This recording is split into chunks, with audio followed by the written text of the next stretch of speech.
জাতিসংঘ সম্মেলনে যখন যুদ্ধবিরতি নিয়ে আলোচনা চলছে ঠিক তখনই গাজায় ইসরায়েলের নতুন সামরিক অভিযান বাড়িয়েছে মানবিক বিপর্যয়। একদিনেই নিহত আরো ৮৫ ফিলিস্তিনি। চারদিক থেকে গাজা সিটি ঘিরে ফেলেছে ইসরায়েলি সেনারা। যুক্তরাষ্ট্রে জাতিসংঘের সাধারণ অধিবেশন ঘিরে যখন গাজায় যুদ্ধ থামাতে চলছে বিশ্ব নেতাদের নানা তৎপরতা, উপত্যকায় তখন আরো ভয়াবহ আগ্রাসন চালাচ্ছে ইসরায়েল। মাত্র একদিনে বুধবার ইসরায়েলি হামলায় প্রাণ হারিয়েছেন আরো ৮৫ ফিলিস্তিনি। নির্বিচারে চলছে বোমা হামলা আর গুলিবর্ষণ।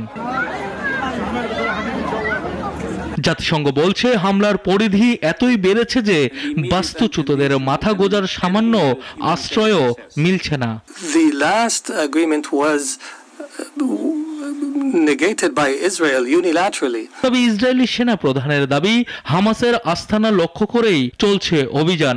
সাধারণ বাসিন্দাদের দক্ষিণে সরে যেতে বলা হয়েছে। সর্বশেষ খবর অনুযায়ী চারদিক থেকে গাজা সিটি ঘিরে ফেলেছে ইসরায়েল বাহিনী। গুরুত্বপূর্ণ এলাকাগুলো দখল করে নিয়েছে 3টি ডিভিশন। চলছে সামরিক অভিযান গিডিয়নস চ্যারিয়ট। শীঘ্রই আরও একটি ডিভিশন মোতায়েন করা হবে বলে জানিয়েছে আইডিএফ। আনুমানিক 6 লাখের বেশি বাসিন্দা ইতিমধ্যেই শহর ছেড়ে পালিয়েছেন। 2 বছরের আগ্রাসনে গাজায় প্রাণ হারিয়েছেন 65,500-এরও বেশি মানুষ। বিশ্ব যখন যুদ্ধবিরতি চাইছে, গাজায় প্রতিদিনই বাড়ছে লাশের সারি। বেঁচে থাকার লড়াইয়ে হাহাকার করছে সাধারণ মানুষ। সানি আহমেদ, নাগরিক।